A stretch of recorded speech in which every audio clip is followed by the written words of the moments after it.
आपके साथ। और आज का अपना टॉपिक है मल्टीपल स्क्लेरोसिस। ठीक है, तो कंटिन्यू करते हैं। Let's begin start with multiple sclerosis. सबसे पहले अपन कोशिश करेंगे कि क्या करें, इसके वर्ड को समझें कि मल्टीपल स्क्लेरोसिस मतलब क्या है। ठीक है, इसके अंदर देखें तो इसके अंदर वर्ड आया है multiple. Multiple means many site. ठीक है, खूब सारी जगह पे। Multiple means many sites. ठीक है, मल्टीपल। ठीक है, मल्टीपल एक से ज़्यादा, वन, मोर देन वन। और स्क्लेरोसिस मतलब इट मीन्स हार्डनिंग हो जाना, हार्डनिंग। ठीक है, किसी चीज़ की हार्डनिंग हो जाना उसको बोला जाता है स्क्लेरोसिस। जैसे कि आपने एक वर्ड पढ़ा होगा ऑटो स्क्लेरोसिस। ऑटो स्क्लेरोसिस ये किसकी कंडीशन है?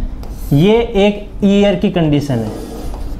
ईयर, जब अपन ENT पढ़ेंगे तो उसके अंदर एक वर्ड पढ़ेंगे ऑटो स्क्लेरोसिस। उसके अंदर क्या होता है, जो स्टेपेटिस बोन है, अपन पढ़ते हैं तीन, इन मेलस, इनकस और स्टेपिस। तो स्टेपिस वाली मसल है, स्टेपिस वाली बोन है, सॉरी, ये तीन क्या है, ये बोन है MIS मिस, मेलस, इनकस और स्टेपिस। ये क्या है, 3 बोन्स हैं जो कि ईयर के अंदर पाई जाती हैं। ठीक है, जो कि 6 होती हैं, 3 पेयर्स होते हैं। ठीक है, तो इसके अंदर बात करें स्टेपिस क्या होती है कि इसकी हार्डनिंग हो जाती है। तो स्क्लेरोसिस क्या हो जाता है, हार्डनिंग हो जाना। उस वजह से क्या हो जाए, कंडक्शन में क्या होता है, इम्पेयर्ड देखने को मिलता है। जो अपन कान में जो सुनते हैं वही सुनते हैं, वो अच्छे से कंडक्शन उसका हो नहीं पाता आगे की तरफ, क्योंकि वो हार्डनिंग होती है, हार्डनिंग हो जाती है स्टेपिस बोन का। स्टेपिस आगे जाके किससे, ओवल विंडो, राउंड विंडो, वहाँ पे क्या उसके अटैच होती है। ठीक है, जो कि कंडक्शन करती है साउंड का। तो हार्डनिंग हो जाएगी तो साउंड का कंडक्शन नहीं कर पाएगी। तो इसलिए इस तरह से ऑटो स्क्लेरोसिस, ठीक है, ये पढ़ेंगे अपन ENT में। और आज अपन नर्वस सिस्टम की प्रॉब्लम पढ़ रहे हैं, मल्टीपल स्क्लेरोसिस। यहाँ पे क्या होगा, जो न्यूरॉन्स है, ठीक है, न्यूरॉन्स है, उसकी जो माइलिन शीथ है वो डिस्ट्रिक्ट हो जाएगी, डीमाइलिनेशन हो जाएगा। उस वजह से उसके अंदर हार्डनिंग हो जाएगी। ठीक है, और जो नर्व का ट्रांसमिशन है वो क्या हो जाएगा, क्या देखने को मिलेगा, इम्पेयर्ड देखने को मिलेगा। तो बात करते हैं आज मल्टीपल स्क्लेरोसिस की। ये किसकी प्रॉब्लम है, ये एक सेंट्रल नर्वस सिस्टम की प्रॉब्लम है student. Central nervous system, central nervous system के अंदर क्या क्या आता है स्टूडेंट, एक तो brain and spinal cord, brain and spinal cord. ये क्या है, 2 पार्ट्स हैं CNS के। ठीक है, और मल्टीपल स्क्लेरोसिस के अंदर कौन सा इफेक्ट हो रहा है, पार्ट CNS। ठीक है, जबकि बात करें गुलिन-बेयर सिंड्रोम जब आप पढ़ोगे, ठीक है, आप जब भी लेक्चर देखोगे उसमें क्या देखने को मिलेगा, आपको क्या देखने को मिलेगा कि उसमें पेरिफेरल नर्वस सिस्टम इफेक्ट हो रहा है। ठीक है, तो इसके अंदर अपन CNS की बात कर रहे हैं। तो CNS के अंदर क्यों हो रहा है, इसके अंदर सेंट्रल नर्वस सिस्टम क्यों इफेक्ट हो रहा है, क्योंकि इसका रीज़न है कि जो एंटीबॉडीज़ होती हैं, जो एंटीबॉडीज़ होती हैं, एंटीबॉडी, ठीक है, एंटीबॉडी जो होती हैं वो क्या करती है, ब्लड ब्रेन बैरियर जो होता है, ब्लड ब्रेन बैरियर, उसको क्या कर जाता है, क्रॉस कर जाता है, क्रॉस कर जाता है। और क्या कर देता है, डैमेज कर देता है किसको, एक्सोन को।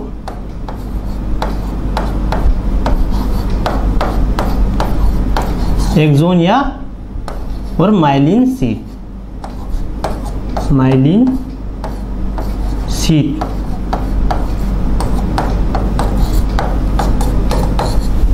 ठीक है, अपन पढ़ रहे हैं मल्टीपल स्क्लेरोसिस। इसके अंदर ये किसकी प्रॉब्लम, सेंट्रल नर्वस सिस्टम की। सेंट्रल नर्वस सिस्टम के अंदर आते हैं ब्रेन एंड स्पाइनल कॉर्ड। तो ब्रेन और स्पाइनल कॉर्ड के जो न्यूरॉन्स है, और न्यूरॉन्स के ऊपर क्या होती है, माइलिन शीथ होती है, जो कि एक्सोन के ऊपर होती है, एक्सोन को प्रोटेक्ट करती है। बट मल्टीपल स्क्लेरोसिस में क्या होता है, एंटीबॉडीज़, कुछ ऐसी एंटीबॉडीज़ होती हैं, ठीक है, वो एंटीबॉडीज़ क्या करती हैं, क्रॉस कर जाती है ब्लड ब्रेन बैरियर को। किसी भी चीज़ को अपने ब्रेन के अंदर जाने के लिए एक बैरियर को क्रॉस करना पड़ता है स्टूडेंट, जिसका नाम है ब्लड ब्रेन बैरियर। ठीक है, कोई भी ड्रग है तो वो कैसी होनी चाहिए, यदि ब्लड ब्रेन बैरियर को क्रॉस करना है किसी भी ड्रग को, यदि अपने को किस पे कार्य कराना है, ब्रेन पे, तो वो लिपिड सोल्यूबल होनी चाहिए। कैसी होनी चाहिए? लिपिड सोल्यूबल होनी चाहिए। वाटर सोल्यूबल ड्रग कभी भी ब्लड ब्रेन बैरियर को क्रॉस नहीं कर सकती है। इसी तरह ये एक सेलेक्टिव चीज़ों का ही क्या करती है, परमिट करती है अंदर, ठीक है।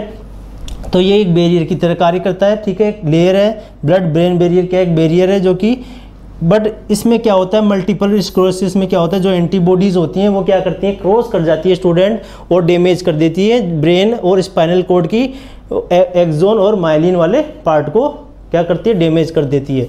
तो ये है मल्टीपल स्क्लेरोसिस। फिर इसको समझने की कोशिश करते हैं कि मल्टीपल स्क्लेरोसिस कैसे क्या होता है।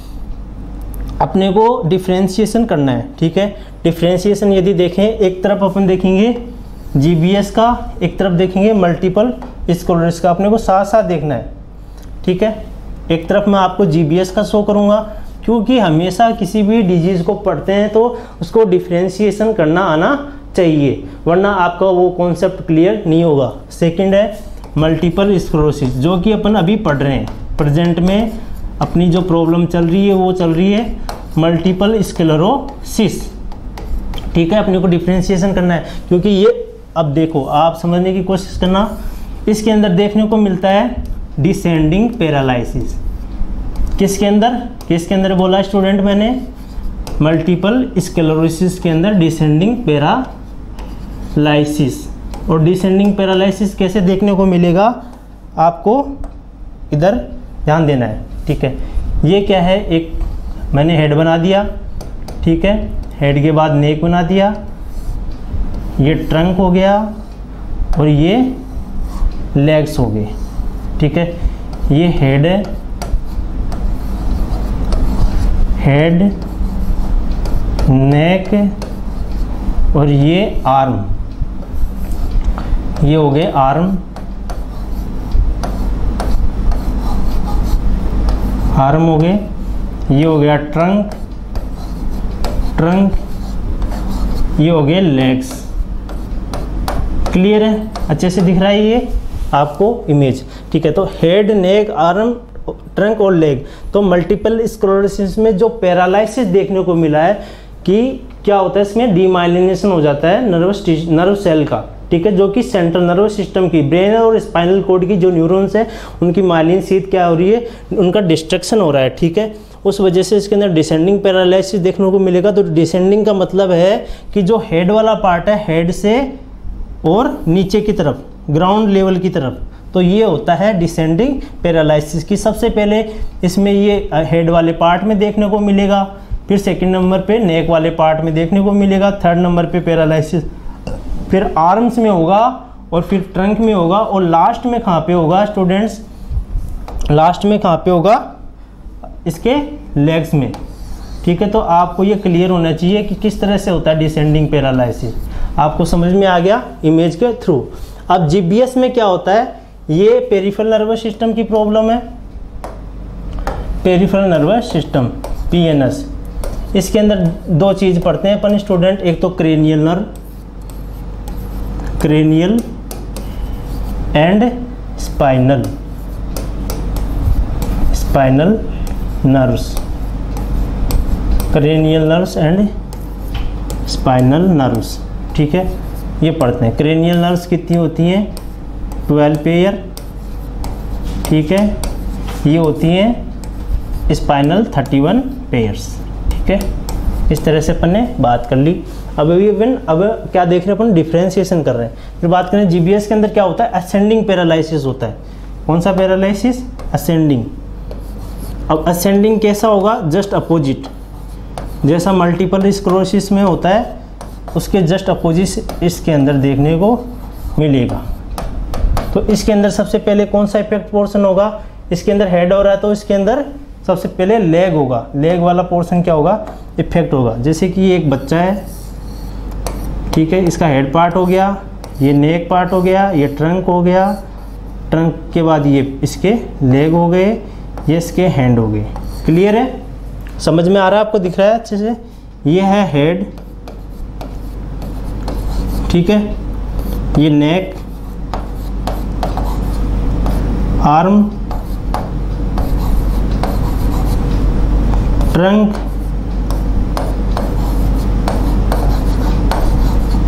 एंड ये हैं लेग्स। ठीक है, तो 1 पहला पार्ट, सबसे पहले इसमें कौन सा इफेक्ट होगा, इसमें पहले कौन सा इफेक्ट होगा, यदि बात करें अपन गुलेनबेरी सिंड्रोम की, तो इसके अंदर सबसे पहले लेग वाला पार्ट इफेक्ट होगा। सबसे पहले इसके अंदर कैसे चलेगा, असेंडिंग, ठीक है, बढ़ते हुए क्रम में नीचे से ऊपर की तरफ, जबकि मल्टीपल स्क्लेरोसिस में डिसेंडिंग, ऊपर से नीचे की तरफ। ठीक है, तो इसमें कैसे चलेगा, असेंडिंग पैरालिसिस, नीचे से ऊपर की तरफ। तो सबसे पहले पैरालिसिस जो मतलब कि जो इसके अंदर जो मूवमेंट्स होते हैं, पैरालिसिस मतलब लॉस ऑफ मूवमेंट, तो पैरालिसिस सबसे पहले कहाँ देखने को मिलेगा, लेग्स के अंदर, फिर सेकंड नंबर पे ट्रंक पे, फिर आर्म पे, फिर नेक पे, और फाइनली हेड तक पहुंच जाएगा। ठीक है, तो इसको शॉर्ट में याद करने का तरीका है, ये ग्राउंड लेवल हो गया, ठीक है बच्चे का, और ये ब्रेन वाला लेवल। तो ग्राउंड टू ब्रेन, ठीक है, ये 2 वर्ड है, ग्राउंड टू ब्रेन। तो जीबीएस में क्या है, जी और बी आ रहा है, तो ग्राउंड टू ब्रेन। तो ये कैसा ऑर्डर हो गया स्टूडेंट, एक असेंडिंग ऑर्डर हो गया। ठीक है, और ये डिसेंडिंग इसमें मल्टीपल स्क्लेरोसिस में। तो आपको ये डिफरेंशिएशन करना आना चाहिए। जैसे कि मैंने बताया था, मल्टीपल स्क्लेरोसिस में क्या होती है, जो एंटीबॉडी होती है, एंटीबॉडी होती है, वो क्या कर जाती है, ट्रिपल बी को क्रॉस कर जाती है। एंटीबॉडी क्या कर जाती है, क्रॉस ट्रिपल बी को क्रॉस कर जाएगी, जिससे कि ब्रेन और स्पाइनल कॉर्ड तक पहुंच जाएगी। ठीक है, और क्या कर देगी, ये डैमेज कर देगी एक्सोन को, एक्सोन को क्या कर देगी, ये डैमेज कर देगी, डैमेज कर देगी। ठीक है, डैमेज कर दिया। और जबकि बात करें इसके अंदर, किसके अंदर, जीबीएस के अंदर क्या होगा, जो एंटीबॉडी होती हैं, एंटीबॉडी होती हैं, वो क्या नहीं कर पाएगी, डोंट क्रॉस ट्रिपल बी, ये ट्रिपल बी को क्रॉस नहीं कर पाएगी। ठीक है, इस वजह से ये ब्रेन और स्पाइनल कॉर्ड तक नहीं पहुंच पाएगी, केवल और केवल पेरिफेरल नर्वस सिस्टम, जैसे कि आपकी क्रेनियल नर्व और स्पाइनल नर्व, इन्हीं को ही इफेक्ट कर पाएगी। जबकि दोनों के अंदर क्या देखने को मिलता है, डीमाइलिनेशन। स्टूडेंट, दोनों के अंदर सिमिलर वर्ड क्या है, माइलिनेशन, दोनों के अंदर ये सेम वर्ड है। ठीक है, दोनों के अंदर सेम वर्ड है, और आपने यदि ये डिफरेंशिएशन कर लिया, इट मीन्स आपका बेसिक क्लियर है। ठीक है, फिर नेक्स्ट बात करें अपन, नेक्स्ट बात करें तो डिफरेंशिएशन, वो देखना अपना को डेफिनेशन, क्या इसकी डेफिनेशन क्या है। डेफिनेशन की बात करें तो डेफिनेशन या डिस्क्रिप्शन, डिस्क्रिप्शन देखें तो ये क्या कहता है, डिस्क्रिप्शन क्या कह रहा है अपने को, multiple sclerosis is an acute segmental and demyelinating disease of the CNS. अपन ने ये क्लियर कर लिया कि ये सीएनएस के अंदर क्या होता है, डीमाइलिनेशन देखने को मिलता है, और ये एक्यूट कंडीशन है। फिर देखिए, usually found in young and middle age group, जो मिडिल एज ग्रुप होता है 20 से 40 साल का जो ग्रुप होता है। ठीक है, मिडिल एज कौन सा होता है, 20 to 40 ईयर, ये क्या है, मिडिल एज का ग्रुप है, उसके अंदर ये मोस्ट कॉमनली देखने को मिलता है। और इसके अंदर क्या होता है student, a frequent remission and exacerbation of sign and symptom. It means remission मतलब एक ऐसा समय आता है जिसके अंदर पेशेंट के अंदर रिमिशन एंड एग्जाबरेशन। रिमिशन मतलब एक पेशेंट के अंदर ऐसे थे कि पेशेंट के अंदर साइन सिम्टम अपीयर हुए, ठीक है, वो फ्लेयर अप हुए, ठीक है, और वो अचानक क्या हो गए, फिर उसका अटैक आ गया साइन सिम्टम का। और एग्जाबरेशन क्या होता है, बहुत ही सीवियर फॉर्म का क्या होता है, इसके अंदर साइन सिम्टम देखने को मिलता है। तो रिमिशन एंड एग्जाबरेशन के a frequent remission and exacerbation of sign symptom, कभी तो ये देखने को मिलता है कि साइन सिम्टम में कमी आ गई, ठीक है, पेशेंट नॉर्मल सा होने वाला है, ठीक है, ना के बराबर उसके अंदर साइन सिम्टम है। एक टाइम ऐसा आया एग्जाबरेशन की वर्स्ट हो गए, साइन सिम्टम क्या हो गए, बहुत ही सीवियर हो गए। तो a frequent remission and exacerbation of sign symptom इसके अंदर देखने को मिलते हैं। जैसे कि अपन क्रोन्स डिजीज पढ़ते हैं, उसके अंदर भी जो कि जीआई की प्रॉब्लम है, उसके अंदर भी देखने को मिलता है रिमिशन एंड एग्जाबरेशन। फिर बात करें, it is more common in colder climate, जो ठंडे प्रदेश वाले इलाके में रहते हैं, जैसे कि नॉर्थ अमेरिका, जैसे कि बात करें तो नॉर्थ अमेरिका,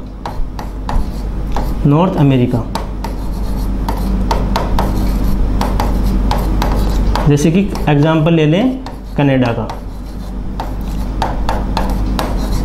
किसके अंदर आता है, नॉर्थ अमेरिका के अंदर आता है। वहाँ पे कैसा रहता है, कोल्डर क्लाइमेट होता है, तो वहाँ के जो पर्सन हैं उनके अंदर डीमाइलिनेशन के चांस ज़्यादा देखे गए। It is a disease of white matter.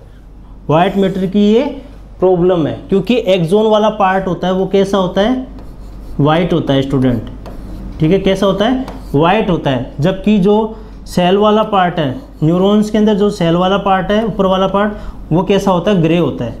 तो जहाँ जहाँ नर्वस सिस्टम के अंदर सेल्स हैं तो उसको बोलते हैं ग्रे मैटर। क्या बोलते हैं, ग्रे मैटर। और जहाँ जहाँ एक्सोन्स बिछे हुए हैं, ठीक है, जहाँ जहाँ ब्रेन के अंदर एक्सोन बिछे हुए हैं वहाँ बोलेंगे उसको वाइट मैटर नाम दे दिया, क्योंकि वो वाइट है दिखने में।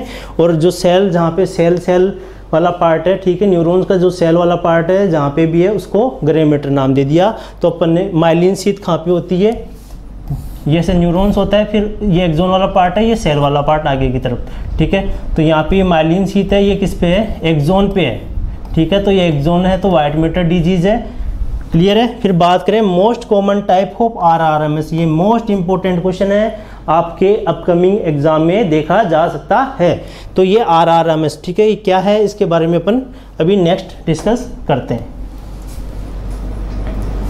क्या है ये RRMS, क्या है, टाइप्स, ठीक है। मोस्ट कॉमन टाइप क्या पढ़ा अपन ने, RRMS, ठीक है। इसके 3 टाइप्स हैं मल्टीपल स्क्लेरोसिस के, फर्स्ट, सेकंड एंड थर्ड। इनको क्लियर अपन अच्छे से समझना है, ठीक है। फर्स्ट क्या है, RRMS। RRMS क्या है student, relapsing remitting multiple sclerosis. Relapsing remitting multiple sclerosis, relapsing means कि जो साइन सिम्टम है उनके अंदर क्या हो गया, एकदम कम हो गए, ठीक है। और रिलैप्सिंग रिमिटिंग, और वो बाद में वापस दिखाई दिए, ठीक है। तो रिलैप्सिंग रिमिटिंग, ठीक है, 2 वर्ड है। तो रिलैप्सिंग रिमिटिंग वाला क्या है, मोस्ट कॉमनली देखने को मिलता है। फिर बात करें PPMS, primary progressive multiple sclerosis. इसके अंदर क्या होता है, इसको देखने की कोशिश करना। ये फर्स्ट वाला क्या है, मोस्ट कॉमन है, RRMS मोस्ट कॉमन टाइप है, किसका, मल्टीपल स्क्लेरोसिस का, और ये 80% देखने को मिलता है, क्लियर है।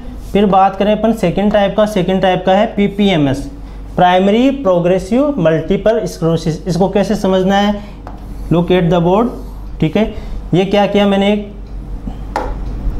ग्राफ प्लॉट करके आपको समझना है। ये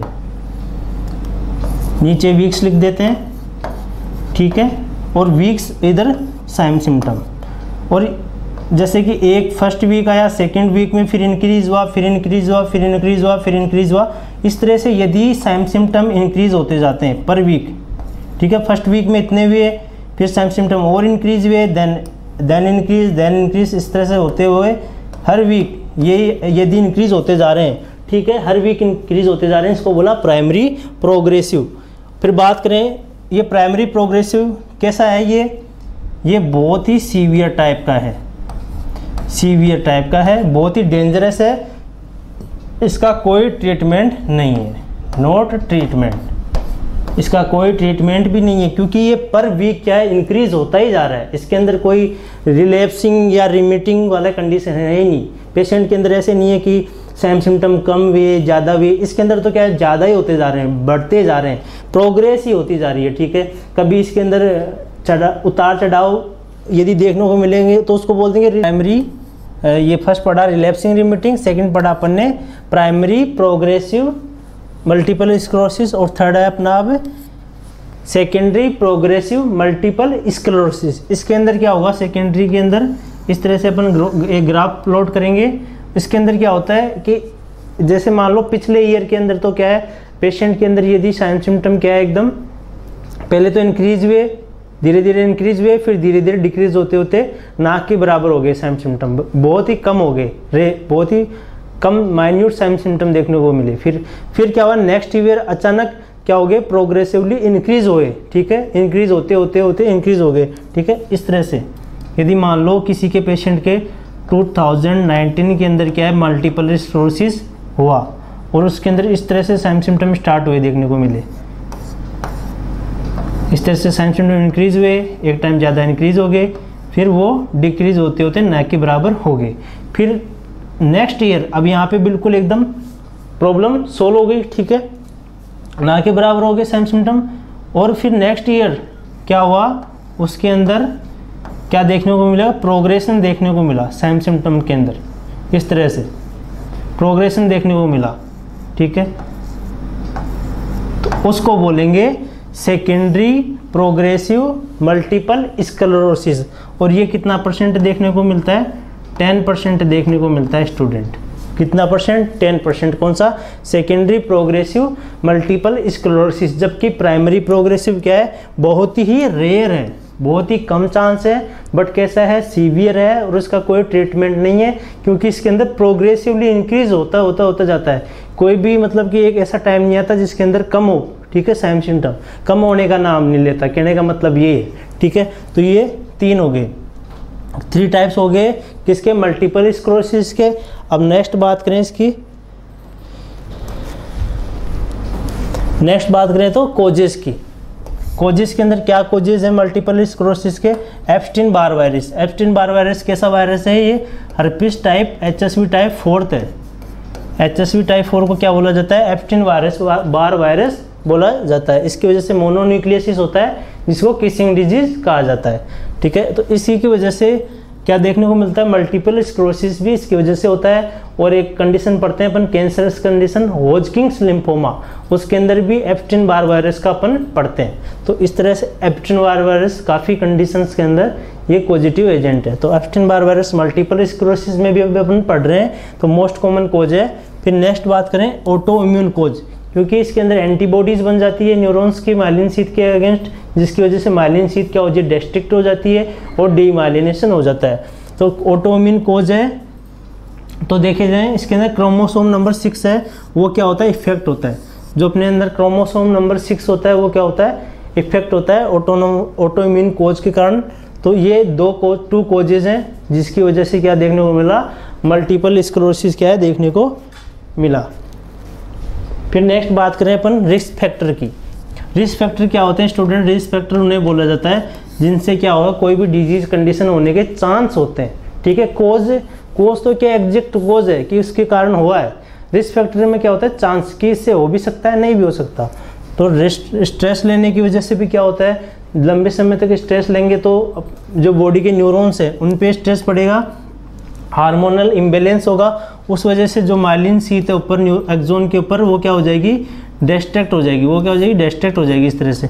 फिर बात करें इन्फेक्शन की वजह से, इन्फेक्शन में एप्स्टीन बार वायरस अपन ने पढ़ा, वो भी क्या कर सकता है, डिस्ट्रैक्ट डीमाइलिनेशन करता है। फैटिक लंबे समय तक यदि थकान है तो उस वजह से भी एक्सोन का क्या हो जाएगा, डीमाइलिनेशन। ये सभी रिस्क फैक्टर क्या करते हैं, डीमाइलिनेशन करते हैं स्टूडेंट। फिर बात करें टेम्परेचर की, यदि एक्सट्रीमली हॉट या कोल्ड टेम्परेचर है वो भी क्या करते हैं, अपने न्यूरॉन्स के जो माइलिन शीथ उसका डिस्ट्रक्शन कर देंगे। और ये इंपॉर्टेंट, मोस्ट इंपॉर्टेंट है आपके लिए कि यूटो फिनोमिना क्या होता है। यूटो फिनोमिना क्या है, एक वर्सनिंग कंडीशन है जिसके अंदर यदि कोई पेशेंट एक्सट्रीम कोल्ड या एक्सट्रीम हॉट टेम्परेचर या एक्सट्रीम एक्सरसाइज करेगा तो उस वजह से क्या है, जो मल्टीपल स्क्लेरोसिस के साइन सिम्टम है वो क्या हो जाएंगे, बहुत वर्सनिंग हो जाएंगे, बहुत ज़्यादा हो जाएंगे। तो वर्सनिंग होना, साइन सिम्टम का वर्सनिंग होना, जो कि मल्टीपल स्क्लेरोसिस के साइन सिम्टम है उनके वर्सनिंग हो जाना क्या कहलाता है, यूटो फिनोमिना। वो कब होता है, मेनली जब एक्सट्रीमली हॉट कोल्ड टेम्परेचर या एक्सट्रीमली एक्सरसाइज करे। तो आपको ये याद रखना है, एक्सट्रीमली हॉट या कोल्ड टेम्परेचर या एक्सरसाइज करने से यदि साइन सिम्टम वर्सनिंग हो जाती है स्टूडेंट तो उसको बोलते हैं यूटो फिनोमिना। फिर नेक्स्ट बात करें रिस्क फैक्टर के बाद में, रिस्क फैक्टर के बाद में बात की जाए साइन सिम्टम की, कि इसके अंदर क्या क्लिनिकल मैनिफेस्टेशन देखने को मिलेंगे। तो इसके अंदर कैसा देखने को मिलता है, पैरालिसिस, डिसेंडिंग पैरालिसिस। ये आपके लिए मोस्ट सिंगल लाइन क्वेश्चन पूछा जाएगा कि डिसेंडिंग पैरालिसिस कौन सी कंडीशन में देखने को मिलता है। तो आपका राइट आंसर रहेगा, क्या रहेगा student, multiple sclerosis. Descending paralysis देखने को मिलेगा, पैरालिसिस मतलब वीकनेस, ठीक है, और डिसेंडिंग मतलब ऊपर से, हेड टू लेग, ऊपर से नीचे तक। तो वीकनेस हो जाएगा, वीकनेस इन वन और मोर एक्सट्रीमिटीज, एक या एक से अधिक एक्सट्रीमिटीज यानी हाथ पैर के अंदर कमजोरी। सेंसरी एंड मोटार पोर्शन, इस मोटार साइन सिम्टम इसके अंदर देखने को मिलेंगे। ठीक है। कुछ तो होंगे सेंसेशन से रिलेटेड, जैसे ब्लाइंडनेस वगैरह, ठीक है, क्लर ब्लाइंडनेस वो देखने को मिलेगा इसके अंदर। और मोटार पोर्शन से मूवमेंट से रिलेटेड, ठीक है। तो सेंसरी और मोटार सिम्टम इसके अंदर देखने को मिलते हैं। और विजुअल प्रॉब्लम जैसे कि ब्लाइंडनेस।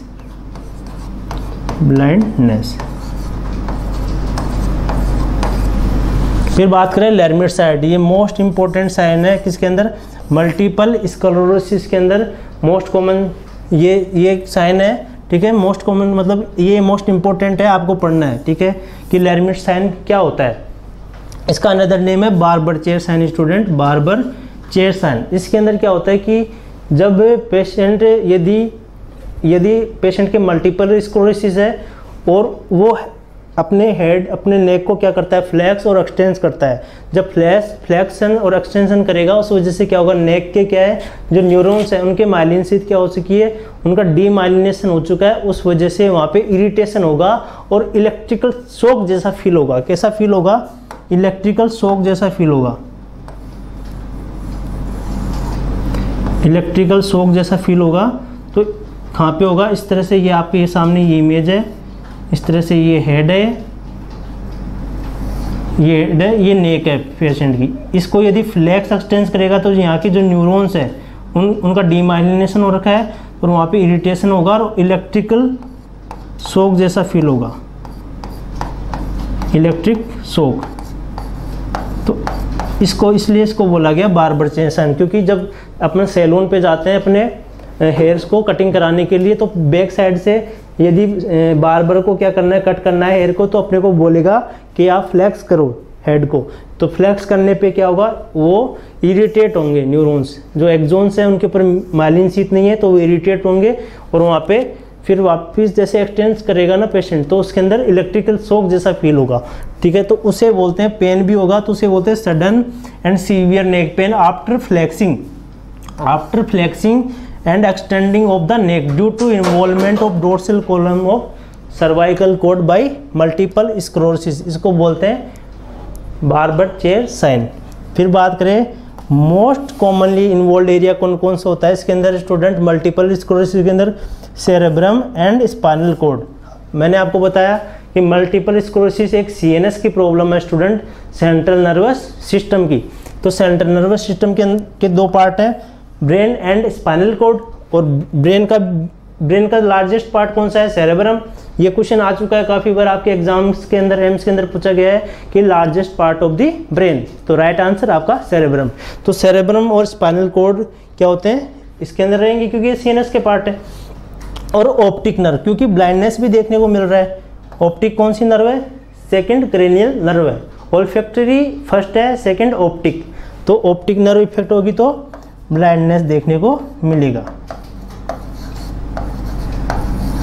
इसी तरह अपन अभी जब भी अपन गुलिन-बेयर सिंड्रोम पढ़ते हैं, कौन सा सिंड्रोम स्टूडेंट, गुलिन-बेयर सिंड्रोम। जैसे मल्टीपल स्क्लेरोसिस पढ़ा तो मल्टीपल स्क्लेरोसिस में ऑप्टिक नर्व इफेक्ट हो रही है और गुलिन-बेयर सिंड्रोम में कौन सी नर्व इफेक्ट होगी, 7th नंबर की क्रेनियल नर्व, फेशियल नर्व, जो कि बेल्स पाल्सी में भी इफेक्ट हो रही थी, वो स्टूडेंट गुलिन-बेयर सिंड्रोम में भी इफेक्ट होगी, ठीक है। तो फिर नेक्स्ट बात करें तो इस तरह से अपने साइन सिम्टम की बात की।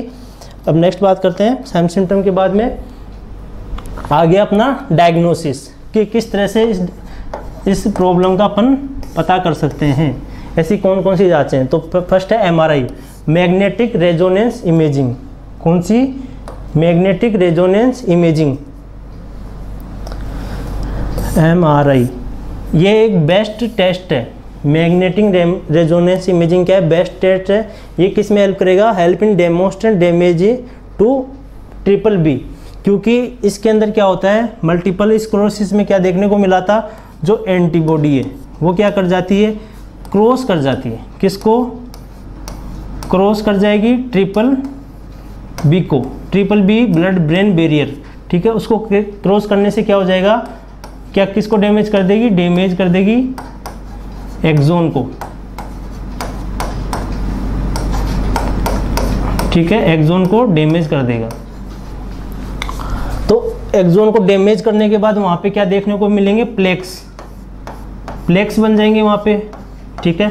और उन प्लेक्स की साइज कितनी देखने को मिलेगी, 4 to 5 mm क्या देखने को मिलेगी, साइज देखने को मिलेगी प्लेक्स की, ठीक है। वो प्लेक्स किसके हैं, डैमेज एक्सोन्स, जब एक्सोन्स एंटीबॉडी के द्वारा डैमेज हो जाएंगे तो वहाँ प्लेक्सिस बन जाएंगे, प्लेक्स बन जाएंगे। प्लेक्स कितने साइज के देखने को मिलेंगे, 4 to 5 mm साइज से ज़्यादा देखने को मिलते हैं जब अपन एमआरआई करते हैं।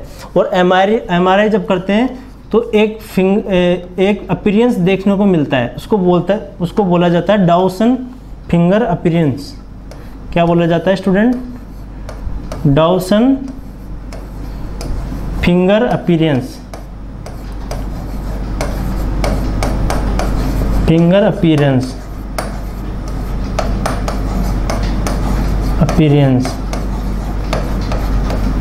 डाउसन फिंगर अपीयरेंस किसके अंदर देखने को मिलता है। आपसे क्वेश्चन पूछा जाएगा कि डाउसन फिंगर अपीयरेंस किस में देखने को मिलता है, मल्टीपल स्क्लेरोसिस में, वो भी कब, जब एमआरआई करते हैं। अब अपन समझने की कोशिश करेंगे कि डाउसन फिंगर अपीयरेंस है क्या। तो बात करें डाउसन फिंगर अपीयरेंस क्या है। जिस तरह से ये, इस तरह से देखो, ये ब्रेन के वेंट्रिकल्स होते हैं,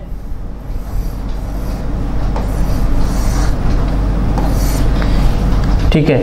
अपने हार्ट के अंदर कितने वेंट्रिकल्स होते हैं स्टूडेंट्स, 2 वेंट्रिकल्स, और ब्रेन के अंदर 4 वेंट्रिकल्स। तो एक तो राइट वेंट्रिकल हो गया, फर्स्ट ये हो गया, एक लेफ्ट वेंट्रिकल हो गया, सेकंड ये हो गया, एक थर्ड वेंट्रिकल, एक फोर्थ वेंट्रिकल। इस तरह से 4 वेंट्रिकल होते हैं अपने ब्रेन के अंदर। तो इसके सराउंडिंग जो ब्लड वेसल्स होती हैं, जो वीन्स होती हैं, इसके सराउंडिंग जो वीन्स होती हैं, इन वीन्स के अंदर क्या हो जाएंगे, लेजिन्स देखने को मिलेंगे। क्या देखने को मिलेंगे स्टूडेंट्स, लेजिन्स। ऐसे ये लेजिन्स देखने को मिलेंगे। वेंट्रिकल्स के सराउंडिंग जो वीन्स है उनके अंदर क्या देखने को मिलेगा, लेजिन्स। ये लेजिन्स जब दिखाई देते हैं, ठीक है, ब्रेन वेंट्रिकल्स के चारों तरफ वेन्स के अंदर, तो उसी को नाम दिया गया डाउसन अपीयरेंस।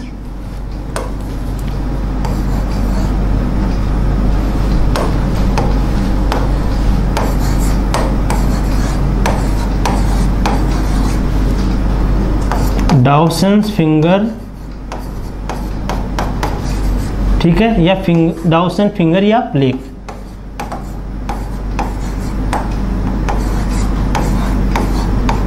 क्लियर है। डाउसन फिंगर क्या होता है, कैसा अपीयरेंस होता है, ये कब देखता है, जब अपन एमआरआई करते हैं। एमआरआई के अंदर ये देखने को मिलता है। ये मोस्ट इम्पोर्टेंट है आप सभी लोगों के लिए, हर एग्जाम में, किसी भी एग्जाम में आपको पूछा जा सकता है।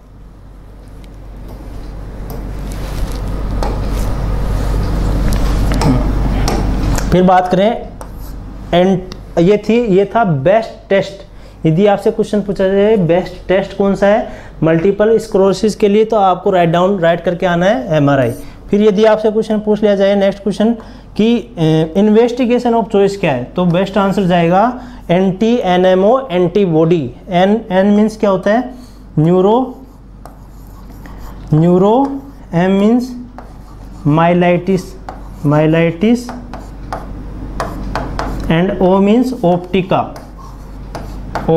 optica, न्यूरोमाइलाइटिस ऑप्टिका, ठीक है। ये न्यूरोमाइलाइटिस, एंटी न्यूरोमाइलाइटिस ऑप्टिका एंटीबॉडी क्या है, इसकी जांच करना क्या है, इन्वेस्टिगेशन ऑफ चॉइस है। किसके अंदर, मल्टीपल स्क्लेरोसिस के अंदर। इसको अनदर नेम क्या बोला जाता है, एक्वापोरिन।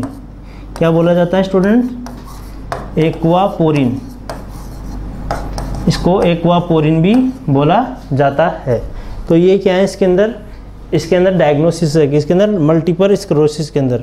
फिर नेक्स्ट बात करें अपन मैनेजमेंट की। मैनेजमेंट के अंदर बात करें सबसे पहले मेडिसिन के बारे में, तो मेडिसिन के अंदर बेक्लोफेन क्या है, सेंट्रली एक्टिंग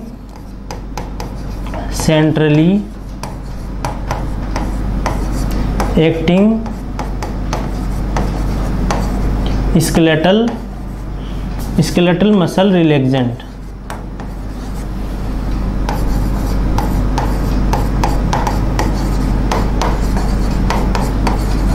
इट मीन्स, इसका मतलब क्या है, बेक्लोफेन क्यों यूज़ कर रहे हैं, किसके अंदर, मल्टीपल स्क्लेरोसिस के अंदर। क्योंकि मल्टीपल स्क्लेरोसिस के अंदर क्या होता है, स्पाज्म देखने को मिलता है स्केलेटल मसल्स के अंदर, तो उनको रिलैक्स करने के लिए क्या यूज़ करेंगे, centrally acting skeletal muscle relaxant, और सेंट्रली एक्टिंग इसलिए रखा क्योंकि ये सीएनएस पे कार्य कर रही है, वर्क कर रही है, तो इसलिए centrally acting skeletal muscle relaxant.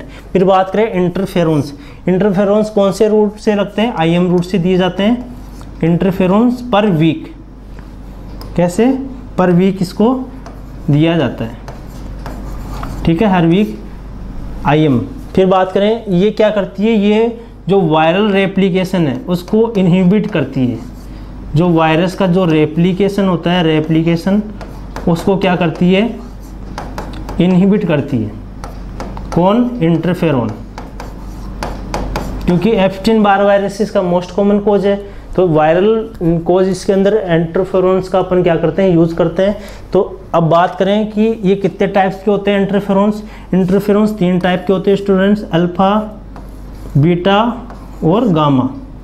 Alpha use करेंगे hepatitis B virus and hepatitis D virus के अंदर, अल्फा इंटरफेरोन। फिर बीटा की बात करें तो मल्टीपल स्क्लेरोसिस के यूज करेंगे, और गामा सेप्सिस वाली कंडीशन के अंदर यूज करेंगे। सेप्सिस क्या होती है, ब्लड का इन्फेक्शन होना, क्या कहलाता है, सेप्सिस। तो ये 3 टाइप्स के क्या हैं, इंटरफेरोन्स हैं, जो कि वायरल कंडीशन के अंदर यूज कर रहे हैं। सब क्या है, वायरल कंडीशन है ये। तो वायरल कंडीशन के अंदर क्या करता है, ये वायरल की जो रेप्लिकेशन होता है 1 से 2 बनना, ठीक है, रेप्लिकेशन होना, तो उसको क्या कर देगी, ये इनहिबिट कर देगी। कौन, इंटरफेरोन। ये आईएम रूट से दिया जाता है पर वीक। फिर देखा जाए, फिर नेक्स्ट ड्रग है ग्लूटामेट। ग्लूटामेट ये क्या है, ग्लूटामेट क्या है, एक एक्साइटेटरी न्यूरोट्रांसमीटर है, एक्साइटेटरी न्यूरोट्रांसमीटर, ठीक है, बॉडी के अंदर एक्साइटेशन लाता है। फिर नेक्स्ट बात करें नेटालीजुमाब। नेटालीजुमाब क्या है, ये एक मोनोक्लोनल एंटीबॉडी है स्टूडेंट, मोनोक्लोनल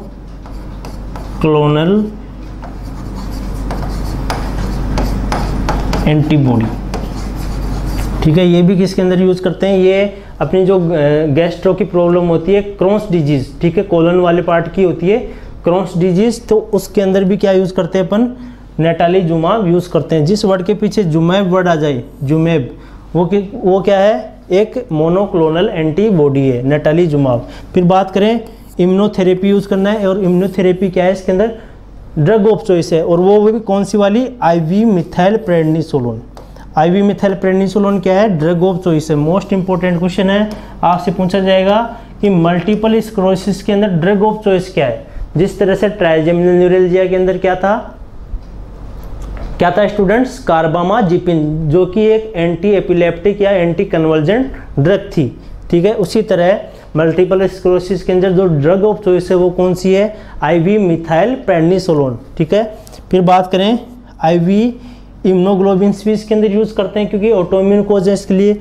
और एजोथायोप्रिन, ये भी क्या है, एक इम्यूनो सप्रेजेंट है, इम्यूनो सप्रेजेंट,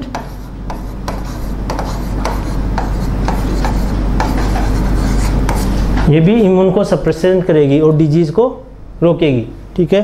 तो ये ड्रग्स अपन यूज करते हैं बेसिकली किसके अंदर, अपनी मल्टीपल स्क्लेरोसिस के अंदर ये ड्रग्स यूज की जाती है। फिर नेक्स्ट बात करें अपन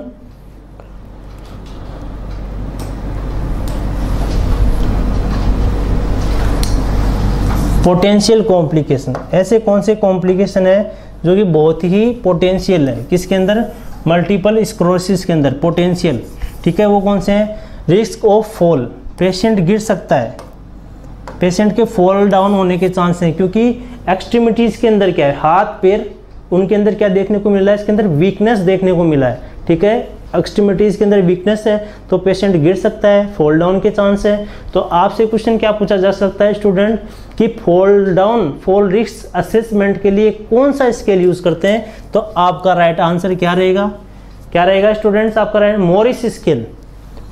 कौन सा स्केल, मॉरिस स्केल।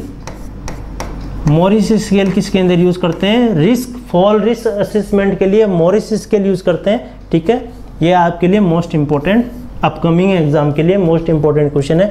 फिर बात करें skin breakdown due to bowel, क्योंकि जो ये पेशेंट होते हैं उनके अंदर क्या, इनके अंदर क्या होगा, बाउल और ब्लैडर भी क्या होता है, कंट्रोल में पेशेंट के नहीं होता है, यूरिनरी इनकॉन्टिनेंस देखने को मिलता है, बाउल बाउल का कंट्रोल नहीं होता है, ठीक है। तो उस वजह से क्या हो जाएगा, यदि वो अपने बेड पे या लिनन पे, कपड़ों पे क्या हो जाएगा, उसका जो पेशेंट का यूरिन है उसकी वजह से क्या हो जाएगा, स्किन ब्रेक डाउन होने के चांस है। यदि उस पर नर्स यदि ध्यान नहीं देगा टाइम से, उसकी पोजीशन चेंज नहीं करेंगे, उसकी बेडशीट लेनिन वगैरह चेंज नहीं किया जाएगा, तो वहाँ क्या हो सकता है, स्किन के अंदर ब्रेक डाउन हो सकता है। उसको बोलते हैं अपन डेक्यूबिटस अल्सर या बेड सोर। क्या बोलते हैं, डेक्यूबिटस अल्सर, डेक्यूबिटस अल्सर या फिर बेड सोर।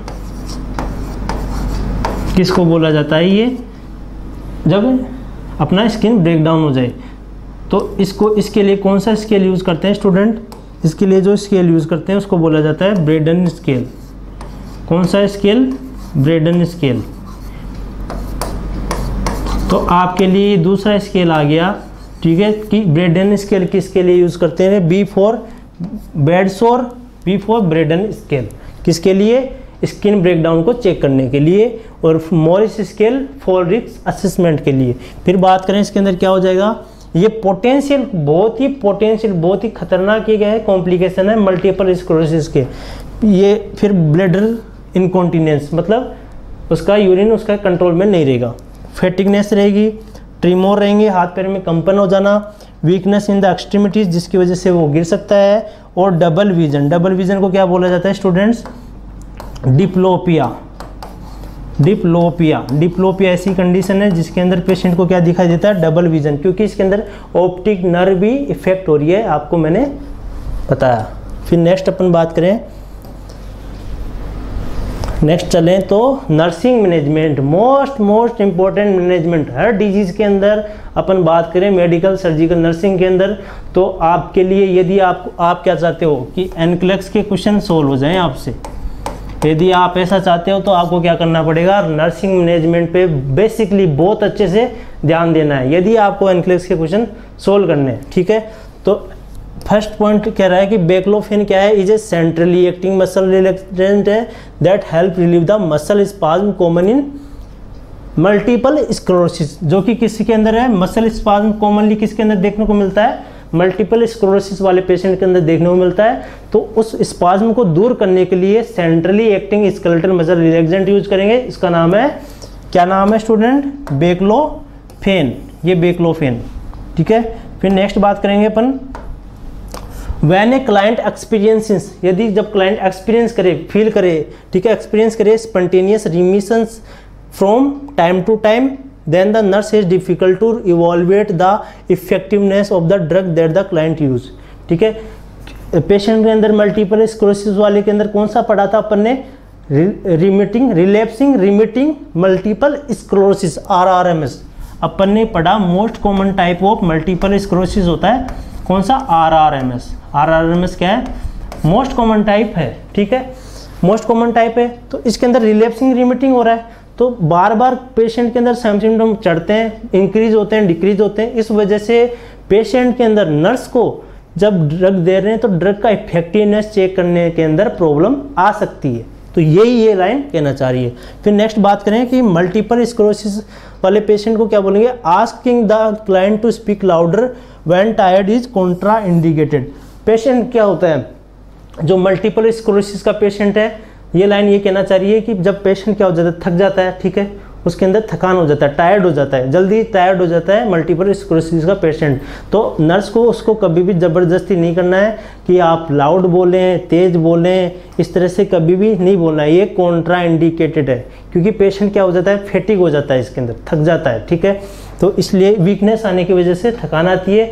तो कभी भी उस पर ऐसा फोर्सफुली ऐसा नर्स को ऐसा नहीं बोलना है कि आप ज़ोर से बोलें, तेज़ बोलें, मुझे सुनाई नहीं दे रहा है, ठीक है, I am not listening your voice, please speak loudly. तो ये सब अपने को यूज़ नहीं करना है, कॉन्ट्रा इंडिकेटेड है। फिर देन है encourage the client to speak slowly, to speak distinctly and to repeat. आप ये बोल सकते हैं कि पेशेंट को क्या बोलना है, स्पीक स्लोली बोलें, ठीक है, स्लोली, धीरे बोलें, आराम से बोलें, और रिपीट करें, and to repeat indistinguishable word, जो आपको वर्ड समझ में नहीं आए, क्योंकि पेशेंट के साथ किसको रहना होता है, नर्स को, ठीक है। ऐसे पेशेंट के साथ हमेशा नर्स का होना बहुत ज़रूरी है, एक, ठीक है, केयर के लिए। क्योंकि बहुत ही सीरियस पेशेंट होते हैं, ठीक है। तो इसके अंदर क्या देखने को मिलेगा, यदि पेशेंट के साथ में रहेंगे तो उससे पूछना भी पड़ता है, काफ़ी बार कुछ चीज़ें बतानी पड़ती है। तो पेशेंट को क्या बोलना है कि आप धीरे बोलें और साफ बोलें, कोई दिक्कत नहीं है, तेज़ से नहीं बोलना है। फिर बात करें slight shaking of right hand increase to severe tremor when client tries to, अपन ने क्या पढ़ा था कॉम्प्लिकेशन के अंदर, ट्रीमोर भी अपन ने पढ़ा था एक वर्ड कि क्या देखने को मिलता है, ट्रीमोर देखने को मिलता है। तो ट्रीमोर कब देखने को मिलेगा, जब पेशेंट अपने इस तरह से शर्ट का बटन जोड़ेगा या फिर चाय पिएगा तो कप को जब वो हैंडल करेगा कब क्या हो जाएगा, इस तरह से ट्रीमोर देखने को मिलेगा। और जब अपने जो शर्ट के बटन को क्लोज करेगा उस समय भी क्या हाथ ऐसे ऐसे हिलेंगे, ट्रीमोर देखने को मिलेगा, ठीक है। फिर नेक्स्ट बात करते हैं, ये थे क्या नर्सिंग मैनेजमेंट। तो ये सब नर्सिंग मैनेजमेंट, नर्सिंग जो ऑफिसर है उसको ध्यान रखने मल्टीपल स्क्लेरोसिस के रिगार्डिंग। फिर नेक्स्ट बात करें अवॉइड लिमिटिंग फ्लूइड इनटेक। यदि आपको ऐसा कोई ऑप्शन देखने को मिलता है क्वेश्चन के अंदर कि पेशेंट के अंदर मल्टीपल स्क्लेरोसिस वाले के अंदर क्या अपन फ्लूइड को लिमिट कर सकते हैं, क्या रोक सकते हैं क्या कि 1000 ml ही पिलाना है, पानी फ्लूइड देना है, नहीं, कभी भी नहीं। अवॉइड लिमिटिंग, कभी भी फ्लूइड को लिमिट नहीं करना है। ऐसा नहीं करना है कि पेशेंट के अंदर यूरिन इनकॉन्टिनेंस है तो आप यूँ सोचो कि इसको पेशेंट को कम पानी दो, ठीक है, वाटर कम दो जिससे कि यूरिन इनकॉन्टिनेंस नहीं हो, बार बार पेशाब नहीं करे, कपड़े नहीं गंदे करे, बेडशीट खराब नहीं करे, नहीं, ऐसा नहीं करना आपको। उसको पूरा पानी देना है, फ्लूइड पूरा देना है। कितना देना होता है नॉर्मली 2500 से 3000 ml पर डे 2500 से 3000 ml पर डे अपने को देना है, कभी भी लिमिट नहीं करना है, ये सोच के कि पेशेंट के अंदर यूरिन इनकॉन्टिनेंस है। नेक्स्ट लाइन क्या कहना चाह रही है student, clear thinking is not realistic to establish with a client has multiple sclerosis. कि clear thinking is not realistic to establish, ये लाइन ये कहना चाह रही है कि पेशेंट के अंदर थिंकिंग के अंदर कोई प्रॉब्लम नहीं आती है, ठीक है। जो मल्टीपल स्क्लेरोसिस है उसके जो थॉट प्रोसेस है, जो थिंकिंग है, सोचने की क्षमता है, उसके अंदर कोई वो एकदम नॉर्मल होता है, थॉट के अंदर कोई एबनॉर्मलिटी शो नहीं होती है, ठीक है। तो clear thinking is not realistic to establish, ठीक है। उसके अंदर कि अपन ये ऐसा करें कि पेशेंट की थिंकिंग को सही बनाना है, नहीं, उसके अंदर ऑलरेडी सही है, आपको कुछ नहीं करना है, थिंकिंग एकदम करेक्ट है। मल्टीपल स्क्लेरोसिस किसको इफेक्ट करता है, स्पीच कोऑर्डिनेशन को इफेक्ट करता है स्टूडेंट, किसको, स्पीच के कोऑर्डिनेशन को एंड विजन को और स्पीच कोऑर्डिनेशन को इफेक्ट करता है। क्योंकि अपन स्पीक बोलते हैं तो स्केलेटल मसल यूज आ रही है, तो स्केलेटल मसल्स के अंदर क्या हो रहा था, स्पाज्म हो रहा था, वीकनेस हो रहा था, और अपनी ऑप्टिक नर्व भी इफेक्ट हो रही थी, तो विजन, ठीक है। तो इनके अंदर प्रॉब्लम आती है, जबकि थिंकिंग के अंदर कोई परिवर्तन नहीं आता है, तो आपको थिंकिंग पे ध्यान नहीं देना है। फिर बात करें the nurse most positive approach to encourage a client with MS to keep active use stress reduction. अपन ने एक चीज पढ़ा था रिस्क फैक्टर के अंदर, स्टूडेंट याद है आपको, क्या पढ़ा था अपन ने, स्ट्रेस वर्ड पढ़ा था किसके अंदर, रिस्क फैक्टर के अंदर, कि स्ट्रेस के अंदर, स्ट्रेस की वजह से क्या देखने को मिल सकता है, मल्टीपल स्क्लेरोसिस हो सकता है। तो स्ट्रेस कम करो भाई, जो रिस्क फैक्टर होते हैं उनको क्या करो, कम करो। यदि आपको डिजीज की प्रोग्रेस को रोकना है तो रिस्क फैक्टर को डिक्रीज कर दो। तो the nurse most positive approach to encourage a client, तो जो मल्टीपल स्क्लेरोसिस का पेशेंट है उसको एनकरेज करो, उसको प्रोत्साहित करना है to keep active use stress reduction strategy, ऐसी स्ट्रेटेजी अपनाए जिससे पेशेंट को आराम मिले, रिलैक्स होए, ठीक है। Because it is important to support the immune system. जब भी अपन स्ट्रेस में रहते हैं तो अपना इम्यून सिस्टम क्या हो जाता है, गड़बड़ा जाता है, उस वजह से अपना बॉडी के अंदर काफ़ी सारी प्रॉब्लम क्रिएट हो जाती है। तो अपन स्ट्रेस रिडक्शन स्ट्रेटेजी अपनाएंगे एक पॉजिटिव वे के अंदर, तो पेशेंट के अंदर थकान भी उसको अंदर अवॉइड करनी है, तो वो सही रहेगा। फिर बात करें an individual regular exercise program help the client relieve muscle spasm, और पेशेंट को क्या कराना है, रेगुलर एक्सरसाइज भी करवानी है, टाइमली डेली उसको फिजियोथेरेपिस्ट के द्वारा या फिर खुद घर पे भी कर सकते हैं। रेगुलर एक्सरसाइज करवानी है जिससे मसल्स के अंदर, क्योंकि लंबे समय तक एक्सरसाइज नहीं करवाएंगे तो मसल्स क्या हो सकती है, पहले स्पाज्म हो रहा है, ऑलरेडी स्पाज्म हो रहा है, यदि मसल्स यदि पड़ी रहेंगी एक ही पोजीशन में रहेगी, उनको एक्सरसाइज नहीं करवाएंगे रेगुलरली, तो क्या देखने को मिलेगा, और ज़्यादा स्पाज्म हो जाएगा। तो मसल्स रिलैक्स होती है, जब अपन एक्सरसाइज करके आते हैं तो उससे मसल्स रिलैक्स हो जाती है, खुल जाती है अपनी। तो मसल्स को रिलैक्स करने के लिए अपने को पेशेंट को रेगुलर एक्सरसाइज प्रोग्राम करवाना है। फिर नेक्स्ट बात करें अपन maintaining a regular voiding pattern, क्योंकि इसके अंदर क्या हो रहा है, यूरिन इनकॉन्टिनेंस हो रहा है पेशेंट के अंदर, इसलिए जो वॉइडिंग पैटर्न है, ठीक है, वॉइडिंग पैटर्न भी कैसा रखना है, रेगुलर रखना है। Student is the most appropriate measure to help the client to avoid urine incontinence. Urine incontinence वाली जो प्रॉब्लम है उसको दूर करने के लिए ये भी बहुत ज़रूरी है कि उसका जो वॉइडिंग पैटर्न है, टॉयलेट करने का पैटर्न है, वो भी टाइमली ध्यान देना है अपने को कि पेशेंट इतने होल्डली क्या करता है, यूरिन करता है। तो अपने को ध्यान रखना है, अपने घड़ी में अपने को टाइम सेट करके रखना है कि पेशेंट को हर 2 आवर में क्या आता है, यूरिन आता है, तो फिक्स टाइम सेट करके रखना है और आपको एक्टिव रहना है कि इस टाइम पेशेंट यूरिन करने के लिए, वॉइड करने के लिए जाएगा। ठीक, फिर बात करें discharge plan for client with multiple sclerosis who has impaired peripheral sensation. Multiple sclerosis में क्या होता है, सेंसेशन क्या हो जाते हैं, इम्पेयर्ड हो जाते हैं, ठीक है, इम्पेयर्ड हो जाते हैं। उस वजह से जब भी पेशेंट डिस्चार्ज होगा, ठीक है, पेशेंट डिस्चार्ज हो जाता है, उस समय नर्स क्या बोलेगी, लास्ट में उसको इंस्ट्रक्शन क्या देगी, पेशेंट को क्या इंस्ट्रक्शन देना है डिस्चार्ज करते समय, क्योंकि पेशेंट ट्रीटमेंट ले लिया, वो घर जाना चाहता है, और उस समय नर्सिंग क्या उसको इंस्ट्रक्शन देगी, क्या बताएगी कि क्या करना है घर जाके। तो क्या करना है, carefully test the temperature of bath water. जिस भी वाटर से आप नहाते हैं या सोवर से नहाते हैं या टब बाथ में आप नहाते हैं, ठीक है, बाथिंग कर रहे हैं, ठीक है, तो उस वाटर को क्या है, चेक करना है, घर वालों को बोलना है, उसके अटेंडर को, घर वालों को, साथ वालों को, कि आपको वाटर को चेक करना है, क्योंकि पेशेंट को सेंसेशन नहीं है, इम्पेयर्ड हो रखा है। जब भी पेशेंट नहाएगा तो उसको पता नहीं चलेगा कि ये बहुत ज़्यादा ठंडा है या बहुत ज़्यादा गर्म है। उस वजह से क्या हो सकता है, यदि बहुत ज़्यादा गर्म होगा तो बर्न हो जाएगा पेशेंट के अंदर, और बहुत ज़्यादा ठंडा है तो फ्रोस्ट बाइट हो जाएगा। तो ऐसी कंडीशन, फ्रोस्ट बाइट, बर्न जैसी कंडीशन उसके अंदर क्रिएट हो जाएगी यदि वाटर को चेक नहीं करेंगे और डायरेक्ट उसको पेशेंट को पानी में डाल देंगे तो, ठीक है। फिर बात करें अवॉइड हॉट वाटर बोतल और हीटिंग पैड। ज़्यादा hot water heating pad use करने की ज़रूरत नहीं है। फिर बात करें इंस्पेक्ट द स्किन डेली, क्योंकि बेड सोर होने के चांस हैं, क्योंकि urine incontinence, bowel bladder incontinence हो रहा है, तो पेशेंट के अंदर ये भी ध्यान रखना है। फिर बात करें वियर वार्म क्लोथिंग, हमेशा उसको, क्योंकि ठंड में जब भी जाए, कोल्ड टेम्परेचर में बाहर जाए वो घर से, तो उसको गर्म कपड़े पहनाने हैं। फिर बात करें मल्टीपल स्क्लेरोसिस वाले पेशेंट को कैसी डाइट देनी चाहिए, मोस्ट इंपॉर्टेंट क्वेश्चन है स्टूडेंट। कैसी डाइट, हाई फाइबर डाइट देनी चाहिए, हाई फाइबर डाइट देनी चाहिए ताकि उसके बाउल मूवमेंट अच्छे हो। कैसी देनी है मल्टीपल स्क्लेरोसिस में, हाई फाइबर डाइट। फिर बात करें setting a regular time for elimination, जो वॉइडिंग का है, वॉइडिंग, ठीक है, रेगुलर वॉइडिंग और रेगुलर एलिमिनेशन पैटर्न सही रखना है, बाउल और ब्लैडर को रेगुलर रखना है, ठीक है, टाइमली अपने को सेट करके रखना है कि पेशेंट इतने बजे तो एलिमिनेशन के लिए जा रहा है, इतने बजे वॉइडिंग के लिए जा रहा है, ठीक है, एक रेगुलर रखना है। Using an elevation toilet seat, using an elevated toilet, जो टॉयलेट सीट होती है वो एलिवेटेड वाली यूज करनी है, ठीक है, एलिवेटेड यूज करनी है। ये था क्या, नर्सिंग इंटरवेंशन किसका, मल्टीपल स्क्लेरोसिस का। तो इस पे अपने को मोस्टली अच्छे से ध्यान देना है कि नर्सिंग इंटरवेंशन क्या होता है, मल्टीपल स्क्लेरोसिस में बहुत ही इंपॉर्टेंट होता है स्टूडेंट्स। तो आपको अच्छे से, आई होप कि आपको अच्छे से समझ में आया होगा, और आप, ठीक, थैंक यू।